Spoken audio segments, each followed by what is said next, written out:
Bismillahirrahmanirrahim. Assalamualaikum warahmatullahi wabarakatuh.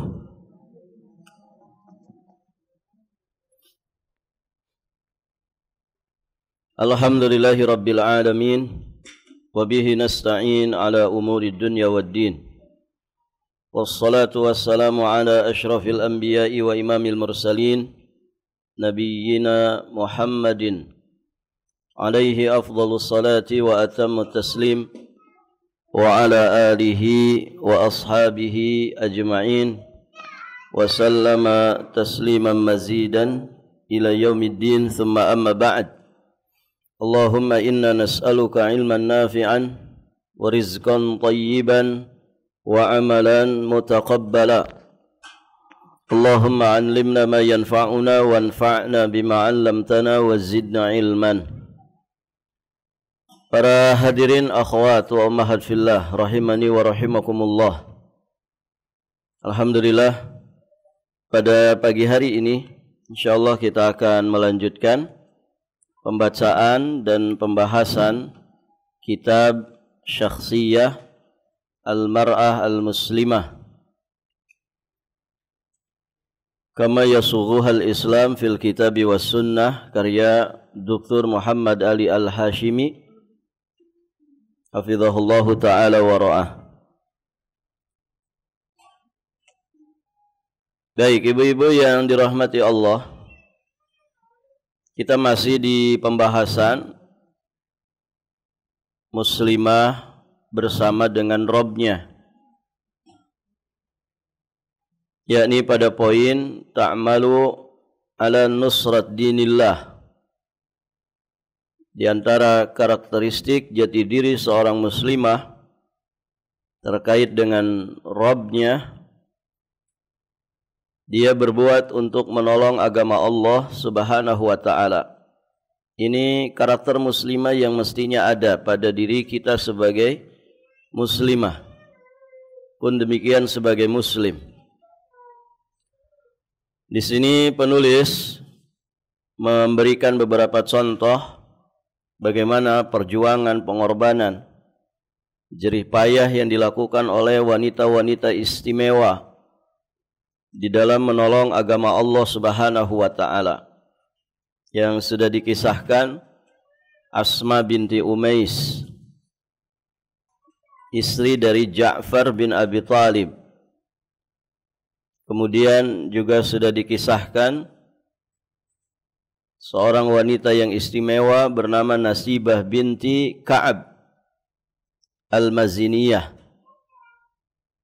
Kemudian Ummu Mani' Asma binti Amr As-Sulamiyah. Ini juga sudah dikisahkan. Kemudian wanita yang begitu istimewa yang bernama Asma binti Abi Bakar As-Siddiq radhiyallahu ta'ala anhuma. Kemudian apa gelarnya Asma binti Abi Bakar? Zatun nitaqain, wanita yang memiliki dua kain ikat pinggang. Karena peran beliau di dalam membantu hijrahnya Rasulullah sallallahu alaihi wasallam bersama bapaknya, yakni Abu Bakar As-Siddiq radhiyallahu taala anhum. Baik. Kemudian Ummu Kulthum binti Uqbah bin Abu Mu'aid yang hijrah ke Madinah sendirian. Ini juga sudah dikisahkan. Sudah, Bu, ya? Kemudian Ummul Fadl, saudari Maimunah Ummul Mukminin. Beliau istri dari paman Nabi sallallahu alaihi wasallam Abbas bin Abdul Muttalib. Ini sudah juga, ya? Baik. Kalau Sumayyah belum. Nah, berarti sekarang tentang Sumayyah. Ini wanita istimewa yang ketujuh yang dikisahkan oleh penulis ya di dalam bab ini. Beliau sampaikan di sini, di antara para wanita yang lebih dulu masuk Islam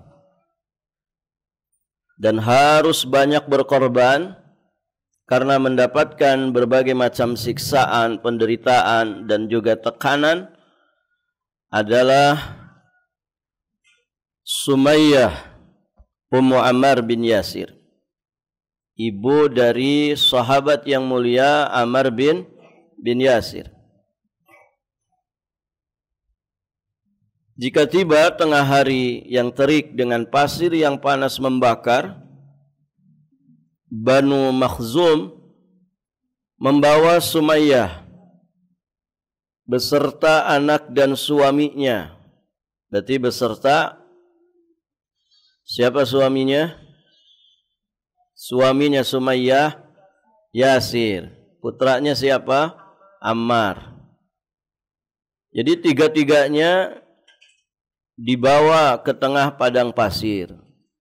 Lalu ditimbuni badan mereka itu dengan pasir yang panas. Dan memasangi mereka baju besi yang juga sudah dipanasi. Dan ditindih badan mereka itu dengan batu yang besar dan berat. Ibu disuruh jalan kaki saja tanpa alas kaki di musim panas di gurun pasir Arab yang begitu tandus, ini sudah siksaan. Begitu ya. Bagaimana lagi kalau dikubur dengan pasir panas itu? Bagaimana lagi kalau kemudian dipakaikan baju besi yang juga sudah dipanaskan? Bagaimana lagi kalau setelah itu kemudian ditindih badannya dengan batu yang sangat besar dan berat? Ini berarti siksaan yang sangat dahsyat. Taib, ibu-ibu yang dirahmati Allah. Di zaman sekarang saja, kalau ibu-ibu umroh musim panas, ini sudah mau mulai musim panas. Juni, Juli, Agustus, September, Oktober, November. Gitu ya. 4 bulan sampai 5 bulan itu musim panas. Ngebelentrang. Begitu ya. Panasnya mengerikan. Bisa sampai 40 derajat. Hampir setengah mendidih. Kata orang kalau mau nyeplok telur, ya, nggak usah pakai gas, nggak usah pakai api. Ya, langsung saja dipanggang. Taib, ibu-ibu yang dirahmati Allah. Di masa ini luar biasa juga, apalagi di masa itu. Nasallallahu as-salamah wal afiyah. Begitu ibu, orang-orang dahulu di dalam memperjuangkan iman. Ya, di dalam mempertahankan iman dan Islam. Taib. Sehingga terpaksa anak dan suaminya mengucapkan kata-kata kufur seperti yang dikehendaki orang-orang musyrik. Saking besarnya siksaan. Sekalipun harus diucapkan dengan berat hati dan dalam keadaan yang sangat terpaksa. Dan memang saat itu turun rukhsah dengan firman Allah Subhanahu wa taala di surat An-Nahl ayat 106. Illa man ukriha wa qalbuhu mutmainnun bil iman. Kecuali orang yang dipaksa kafir, padahal hatinya tetap tenang dalam beriman. Maka orang yang keadaannya seperti itu tidak berdosa. Kenapa ibu? Pertama, dia dalam keadaan dipaksa. Keadaan yang betul-betul dipaksa. Ya. Paksaannya mulji, ya. Paksaan mulji itu yang betul-betul berat, betulan paksaan, bukan gertakan. tapi dialami paksaan itu dengan siksaan. Yang kedua, kenapa ini dibolehkan? Karena hati tetap tenang dengan keimanan. Hati tetap tenang dengan keimanan. Kalau tangan kaki kita itu mungkin bisa dipaksa, nurutin apa maunya orang. Mulut kita juga bisa dipaksa, apa maunya orang. Tapi siapa yang kemudian bisa memaksa hati? Coba kamu itu cinta sama saya. Ya. Cinta itu tidak bisa dipaksa-paksa. Kalau tidak cinta ya gimana? Ya kan Ibu? Hati ini tidak bisa dipaksa. Siapa yang bisa maksa hati orang, Bu? Ada yang bisa maksa hati? Tidak bisa. Kamu coba, mulutmu itu coba bilang kepada saya, I love you. Kalau mulut kan bisa. Ya, baik, saya bilang, I love you. Tapi kalau hati, tidak bisa. Hati itu tidak bisa dipaksa. Gimana maksa hati? Kalaupun iya yang dipaksa itu bilang, iya. Tapi kan itu ucapan lisan. Bagaimana sesungguhnya hatinya kan tidak ada yang tahu. Hanya dia yang tahu setelah Allah Subhanahu wa taala yang mengetahuinya. Nah, disinilah rukhsah. Yang penting hatinya tetap tenang dengan keimanan. Ada apa, Bu? Suara bom di Garut nanti. Baik. Jadi hatinya tetap tenang dengan iman. Barakallahu fikum. Nah, itu dilakukan oleh suami dari Sumayyah, yakni Yasir, dan juga putranya Ammar. Sedangkan Sumayyah tetap bertahan dengan kesabarannya. Dan Sumayyah menolak menuruti keinginan orang-orang musyrik untuk mengucapkan kata-kata kufur. Dengan sikap yang sangat tidak terpuji, Abu Jahal kemudian menikamkan sebuah tombak ke tubuhnya sehingga Sumayyah meninggal dunia. Dan Sumayyah itu dikatakan syahidah pertama dalam Islam. Apa, Bu? Syahidah pertama dalam Islam. Wanita yang pertama syahid dalam Islam. Baik, ibu-ibu yang dirahmati Allah. Dan Nabi sudah menjanjikan kepada mereka ini, sabran ala Yasir, fa inna mau'idakumul jannah. Bersabarlah wahai keluarga Yasir, sesungguhnya janji untuk kalian itu adalah surga. Ya, saat itu kan masih di fase Mekah. Ya, sehingga ibu-ibu yang dirahmati Allah, kekuatan kaum muslimin saat itu ya belum besar. Dakwah adalah masa-masa awal perjuangannya. Ya, sehingga tidak banyak yang bisa dilakukan. Maka Nabi kemudian menjanjikan sabran ala Yasir fa inna mau'idakumul jannah. Bersabarlah wahai keluarga Yasir, sesungguhnya janji atas kalian itu adalah surga Allah. Baik, ibu-ibu yang dirahmati Allah. Kemudian beliau melanjutkan, dalam sejarah Islam masih banyak para wanita selain Sumayyah yang bersabar, seperti kesabarannya atau bahkan lebih lagi dalam menolong Islam. Tekanan macam apapun sama sekali tidak membuat mereka itu bergeming. Bahkan membuat mereka justru semakin bertambah sabar, semakin ridha, semakin pasrah kepada Allah, tidak mau merendahkan agamanya, dan tidak merengek meminta belas kasihan.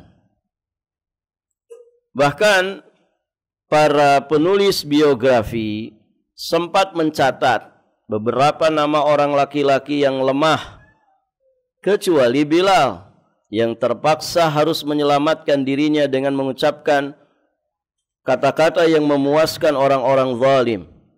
Sementara mereka tidak mencatat nama seorang wanita pun yang seperti itu. Padahal dalam rangka membela agama Allah itu pun mereka juga harus menghadapi berbagai macam siksaan, ujian dan juga tekanan. Barakallahu fikum. Maka ibu-ibu yang dirahmati Allah, secara afrad per individunya bisa saja ada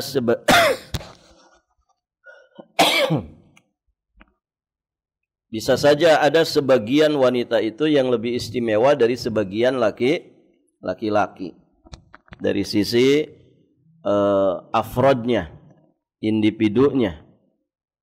Kalau dari sisi jenis, ya jelas ar-rijalu qawwamuna 'alan nisa. Laki-laki itu pemimpin bagi para wanita karena kelebihan yang Allah berikan kepada kaum laki-laki. Itu secara jenisnya, secara umum. Tapi secara afrodnya, ya ada kalanya seorang wanita itu mengalahkan beberapa laki-laki dari sisi ketakwaan, dari sisi iman, dari sisi amal soleh, dari sisi perjuangannya untuk Islam dan juga kaum muslimin.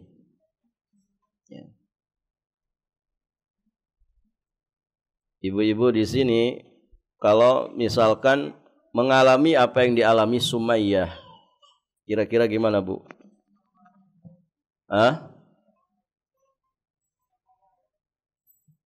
Sepertinya tidak seperti Sumayyah ya.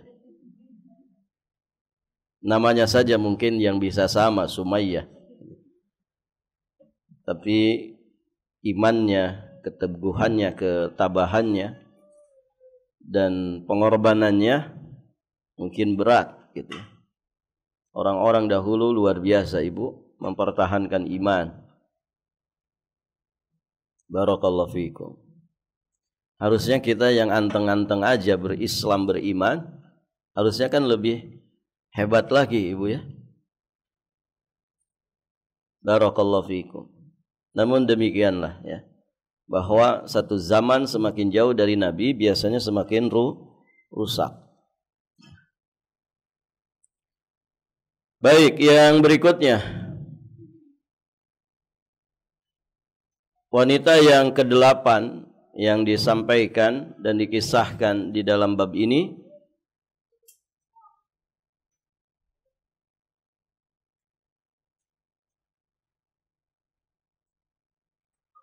yakni tentang Ummu Syarik Al-Qurasyiyah Al-Amiriyah.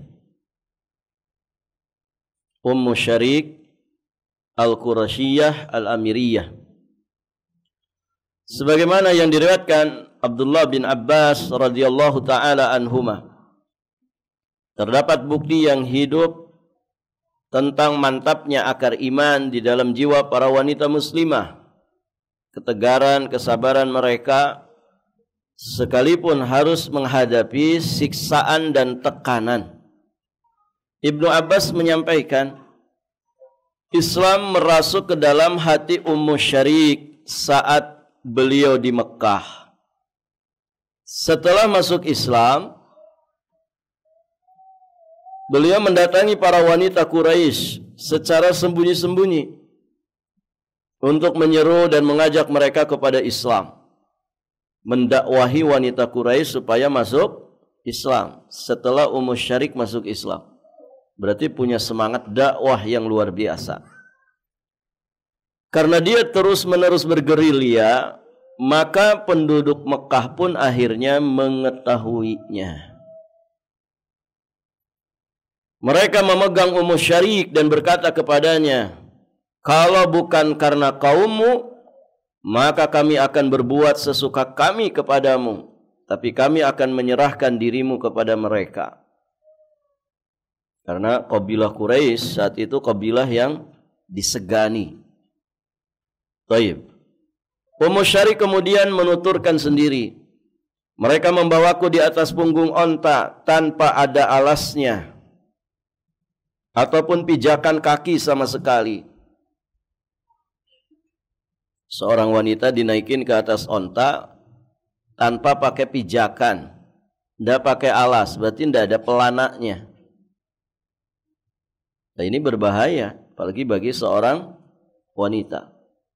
Mereka membiarkan aku dalam keadaan seperti itu selama 3 hari tanpa memberi makan dan minuman. Tidak makan, tidak minum 3 hari.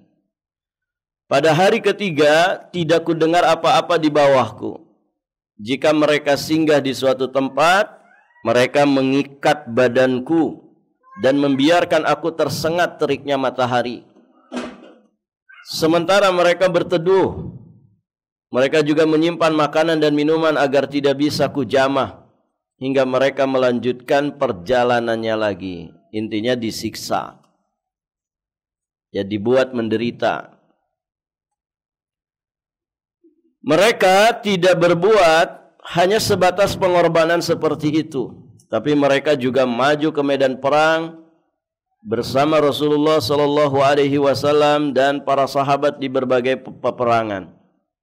Nah, di sini menunjukkan bahwa banyak sekali para wanita di masa itu ikut peperangan bersama pasukan Rasulullah sallallahu alaihi wasallam.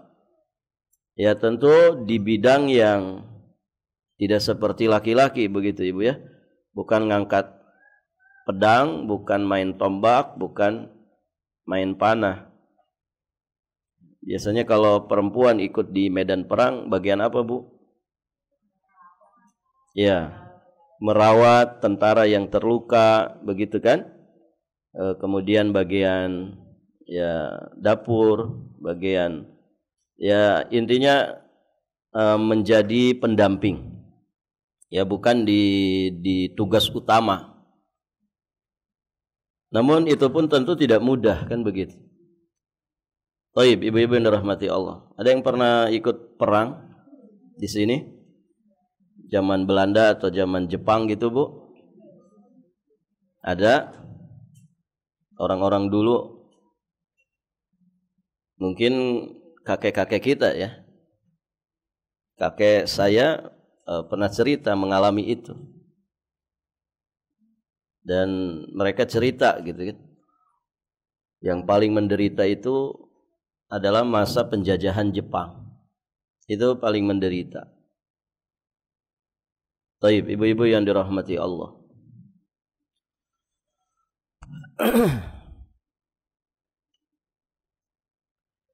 Mereka ikut andil sejak api pertempuran berkobar antara pasukan iman dan pasukan kufur, menyediakan gerilya dan mengisinya dengan menyediakan gerilya. Mereka juga mengisi air, memberi minum kepada para mujahidin. Kemudian mengobati orang-orang yang terluka, membawa orang-orang yang terbunuh dari arena pertempuran. Bahkan pada saat-saat yang sangat kritis, di antara mereka ada yang memanggul senjata di sisi Rasulullah dan juga para sahabatnya. Artinya dalam keadaan tertentu mereka juga ikut angkat senjata. Ya, setidaknya untuk membela diri kan ketika ada pasukan kafir yang hendak menyerangnya. Barakallahu fikum.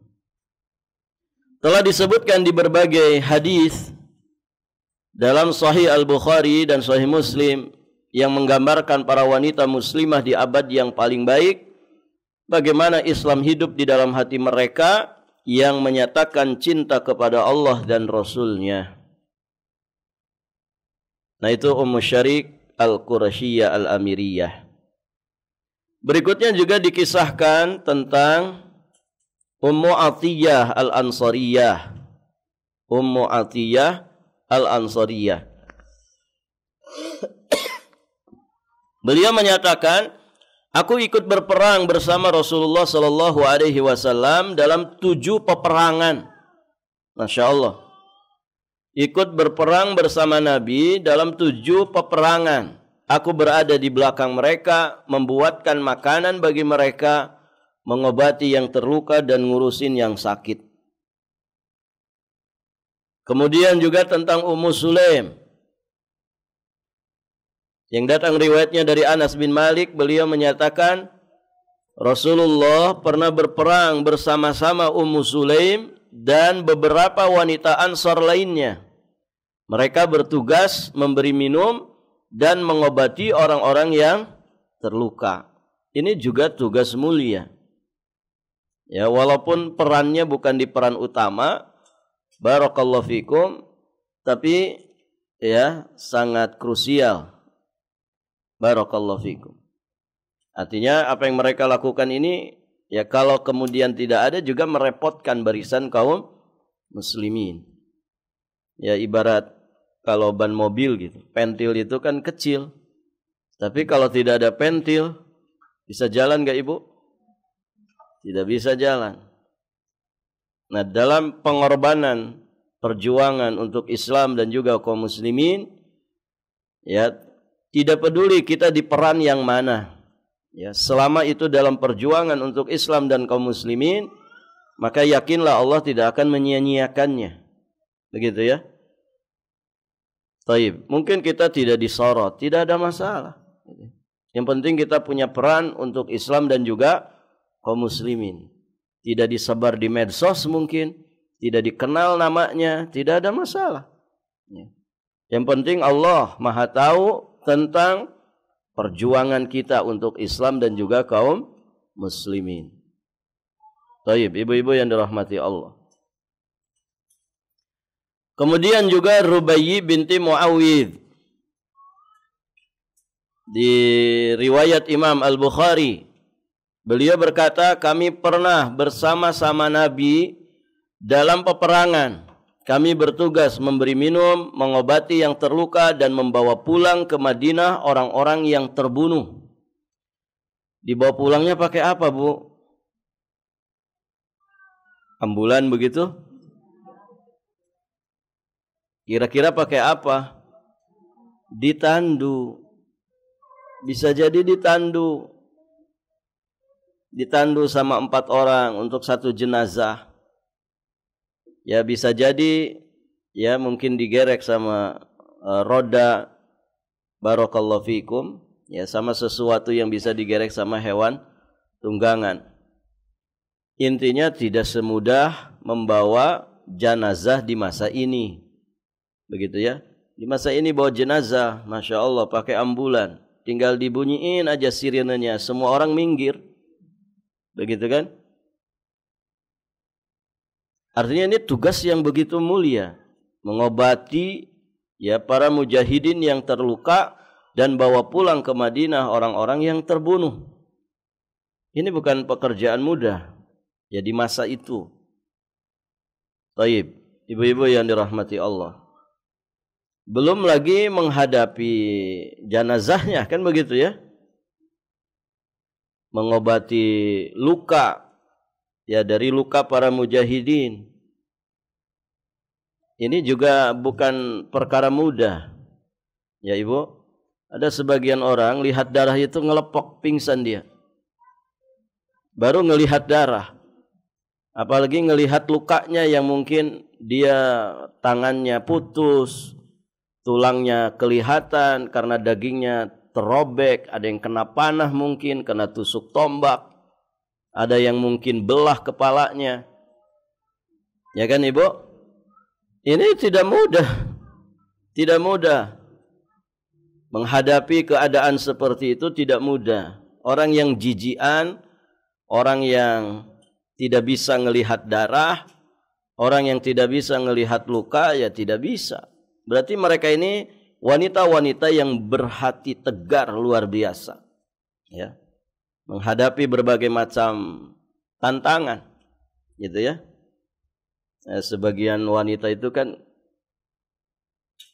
lihat wastafel bau saja langsung alergi, kan begitu. Salah sabun cuci piring saja tangannya sudah alergi, gitu kan. Barakallahu fikum. keluar sedikit dari rumah tidak mau kena sinar matahari, ya, rusak skincare saya, gitu kan? Barakallahu fiikum. Ya, itu wanita zaman sekarang. Tapi insya Allah bukan wanita-wanita di sini, yang di sana itu ya. Baik, ibu-ibu yang dirahmati Allah. Imam Al-Bukhari dan juga Imam Muslim meriwayatkan dari Anas bin Malik radhiyallahu taala anhu, beliau berkata, pada waktu perang Uhud banyak orang-orang muslim yang lain dari sisi Nabi sallallahu alaihi wasallam. Sementara Abu Talha ada di depan beliau, melindungi beliau dengan perisainya. Abu Talha juga seorang pemanah ulung yang lontarannya itu sangat keras dan jitu. Lemparannya sangat keras dan tepat sasaran.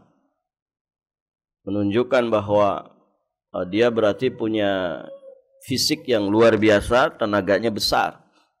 Ibu pernah main panah? Itu kan kalau yang nggak terbiasa gemetaran itu. Ya, narik panah dengan apa istilahnya panah itu? Yang kekuatan lemparannya sekian. Itu kalau nggak biasa gemetaran itu. Ya. Tayyib, ibu-ibu yang dirahmati Allah. Pada saat itu dia mematahkan 2 atau 3 busur. Di samping dia ada seorang laki-laki yang mondar-mandir membawa kantong anak panah dan mempersiapkannya untuk Abu Talha. Tiba-tiba Nabi SAW menampakkan badan untuk memandang ke arah musuh. Abu Talha segera berkata, "Wahai Nabi, demi ayah dan ibuku sebagai tebusanmu, janganlah engkau menampakkan diri agar engkau tidak terkena sasaran anak panah mereka. Biarlah punggungku menjaga punggungmu." Masya Allah. Baik, ibu-ibu yang dirahmati Allah. Demikian ya, perjuangan pengorbanan para sahabat ya di dalam menjaga Rasulullah sallallahu alaihi wasallam. Kemudian Anas berkata, nah ini tentang wanita lagi, wanita-wanita istimewa yang berjuang, berkorban, menolong agama Allah. Siapa? Yakni Ibunda Aisyah binti Abi Bakar dan Ummu Sulaim. Saat itu kata Anas bin Malik, kulihat Aisyah binti Abi Bakar dan Ummu Sulaim mencincingkan bajunya hingga dapat kulihat gelang kakinya.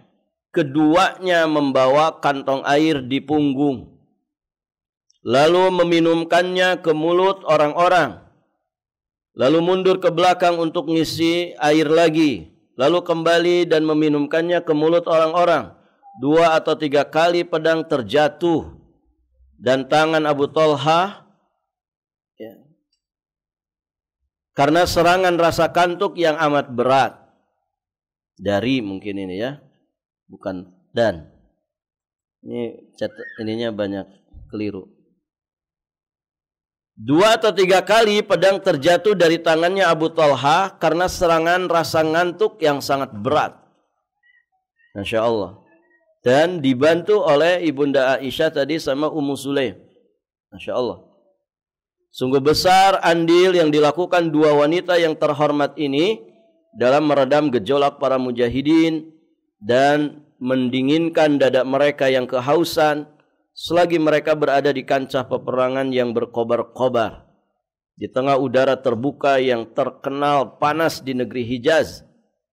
Keduanya harus berpindah-pindah tempat tanpa memperdulikan desingan anak panah dan sabetan pedang.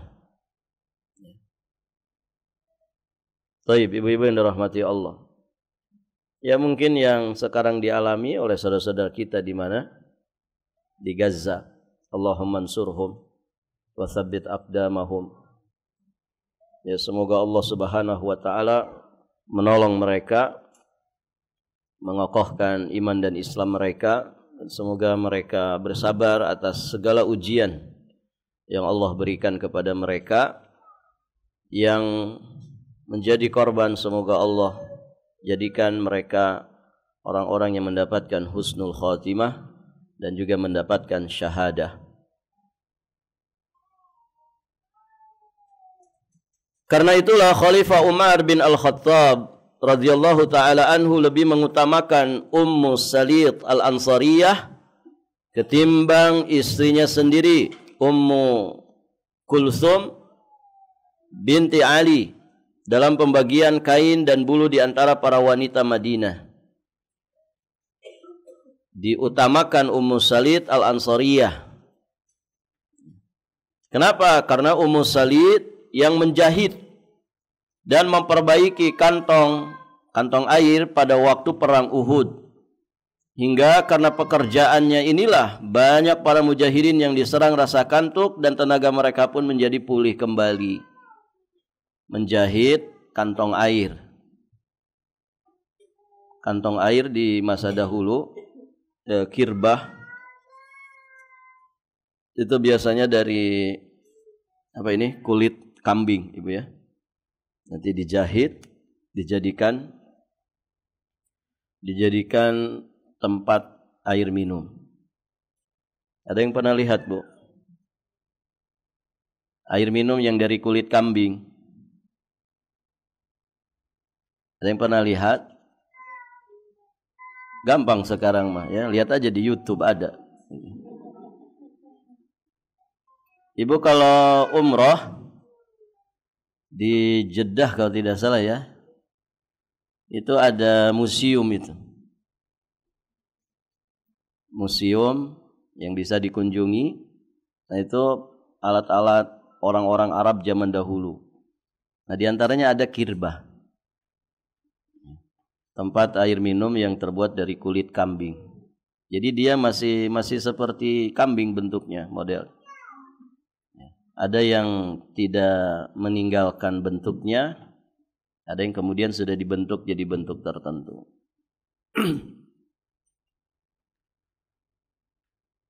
Nah itu Ummu Salitah. Taib, ibu-ibu yang dirahmati Allah, Ummu Salit Al-Ansariyah. Berarti ini wanita keberapa yang dikisahkan? Wanita yang ke-13 ya. Yang ke-11 tadi Rubayyi binti Muawwidh. Yang ke-12 Aisyah binti Abi Bakar. Ummu Sulaim kan sebelumnya sudah dikisahkan. Jadi Ummu Salit Al-Ansariyah ini wanita yang ke-13 yang dikisahkan dalam bab ini.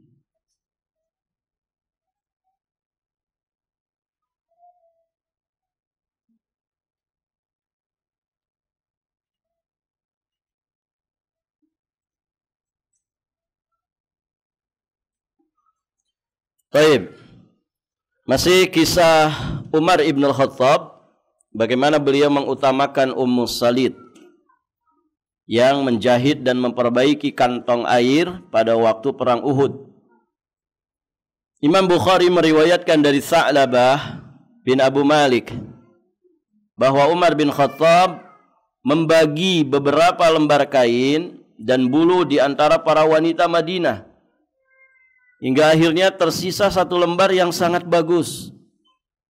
Orang-orang di sekitarnya berkata, berikan saja kepada putri. Maksudnya kepada putri cucu Rasulullah sallallahu alaihi wasallam yang menjadi istrimu. Yang mereka maksudkan adalah Ummu Kulthum binti Ali. Umar kemudian menjawab,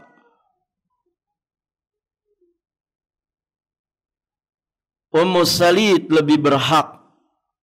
Karena Ummu Salit termasuk wanita Ansar yang berbaiat kepada Rasulullah sallallahu alaihi wasallam. Dia juga menjahit kantong-kantong air kami pada waktu perang Uhud.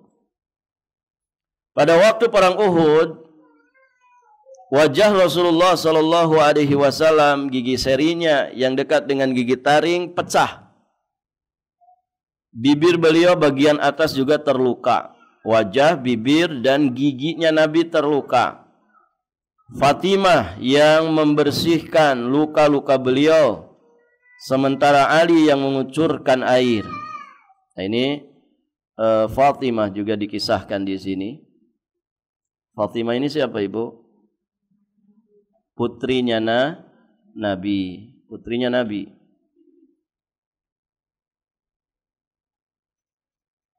Istri dari siapa? Istri dari sepupunya Nabi, Ali bin Abi Thalib. Ketika air yang dikucurkan justru menambah darah semakin merembes dari luka itu, dia mengambil sehelai tikar lalu membakarnya, menempelkan abunya ke luka itu hingga darahnya berhenti. Zaman dulu begitu, ya. Pakai abu dari bakaran untuk memberhentikan darah. Zaman sekarang mungkin betadin, begitu ya. Obat biru, obat merah, banyak sekali. Masih ada obat biru, Bu? Obat biru, obat merah itu yang buat luka. Zaman saya kecil itu, sepertinya sudah tidak ada ya. Sudah tua berarti kita. Taib.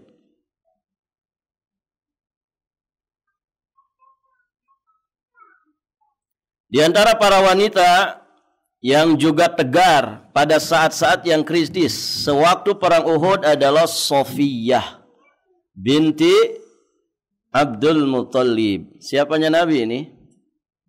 Bibinya Rasulullah sallallahu alaihi wasallam. Ini wanita ke-15 yang dikisahkan di sini. Sofiyah binti Abdul Muttalib.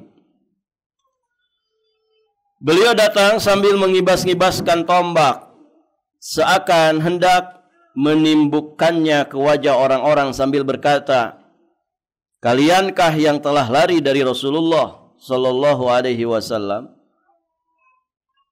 Maka saat melihat kedatangannya, beliau memberi isyarat kepada anaknya, yakni Zubair bin Awam, untuk membawanya mundur ke belakang agar dia tidak melihat keadaan jasad saudaranya, yakni Hamzah, yang telah dicabik-cabik oleh Hindun. Namun dia berkata, "Ada apa? Toh aku sudah mendengar keadaan jasad saudaraku. Yang demikian itu adalah sesuatu yang kecil karena Allah. Kami tetap ridho terhadap musibah ini. Aku benar-benar bisa bersabar dan mengharapkan ridho Allah insyaallah." Masya Allah gitu ya.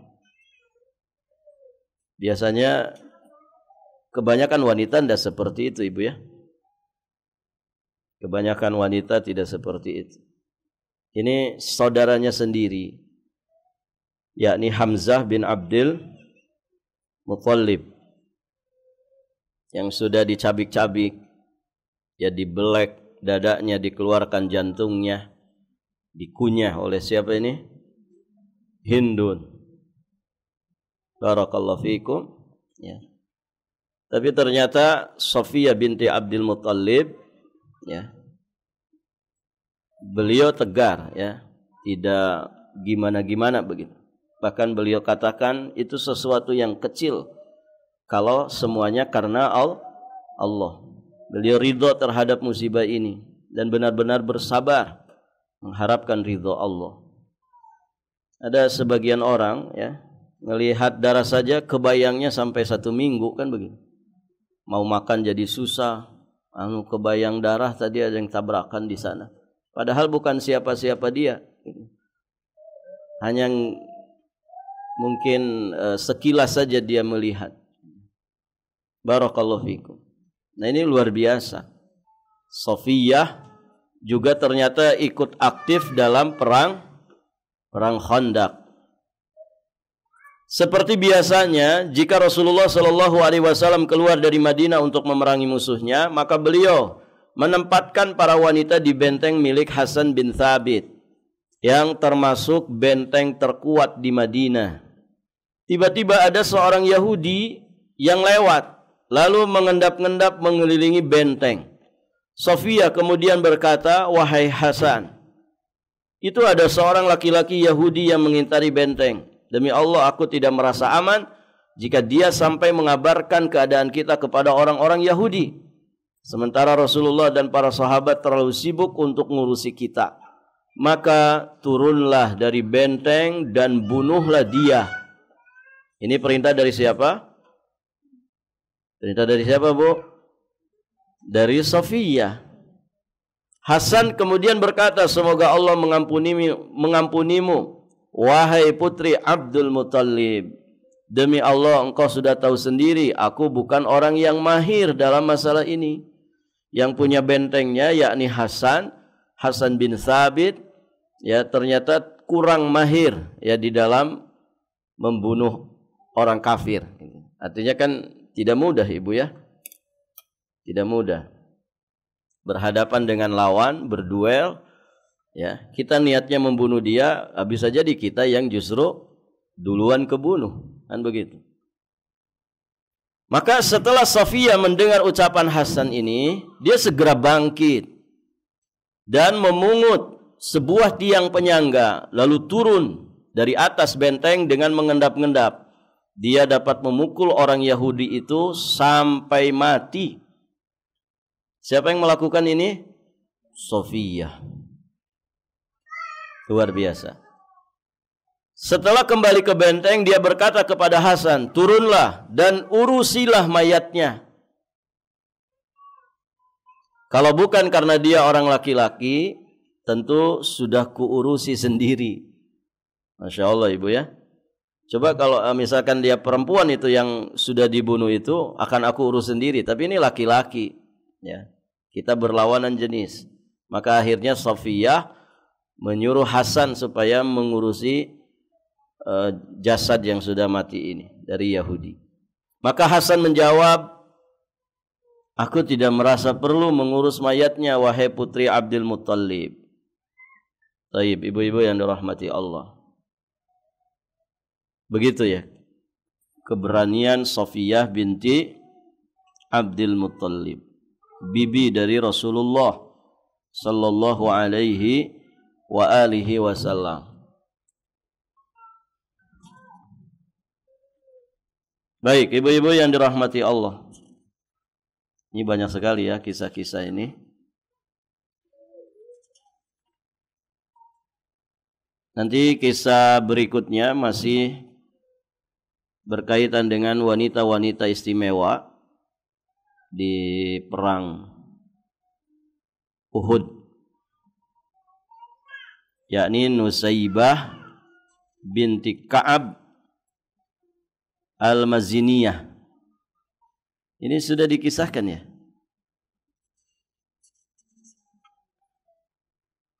Nasibah binti Ka'ab Al-Maziniyah, Ummu Umarah.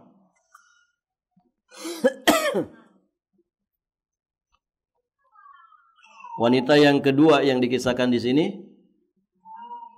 iya sama, Nasibah binti Ka'ab Al-Maziniyah.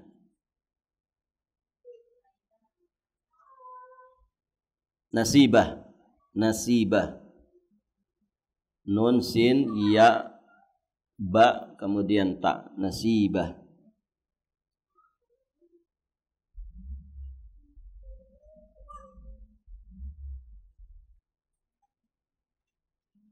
Ini sama sepertinya. Nasibah binti Ka'ab Al-Maziniyah, Ummu Umarah. Namun ini dikisah mengisahkannya pada peristiwa perang Uhud.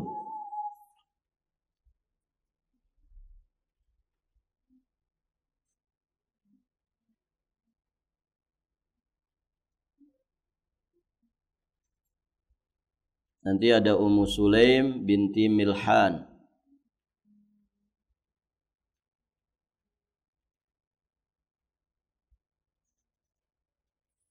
Baik Ibu, sampai di sini saja.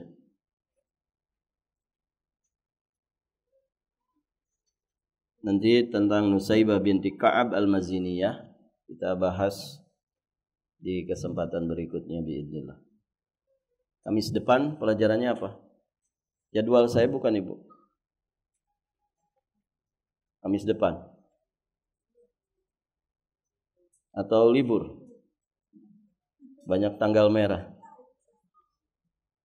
Anak-anak libur, ibu-ibunya nggak mau kalah juga. Baik.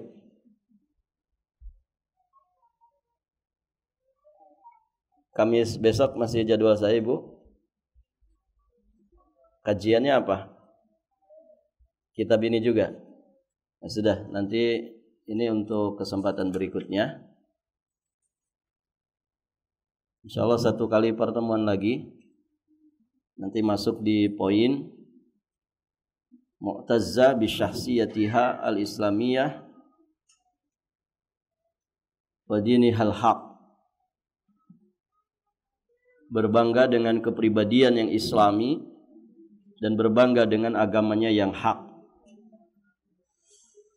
Baik Ibu yang dirahmati Allah, sampai di sini pelajaran kita, insyaallah nanti kita lanjutkan di kesempatan berikutnya. Kita akhiri dan kita tutup. Subhanakallahumma bihamdik asyhadu an la ilaha illa anta astaghfiruka wa atubu ilaik. Assalamualaikum warahmatullahi wabarakatuh.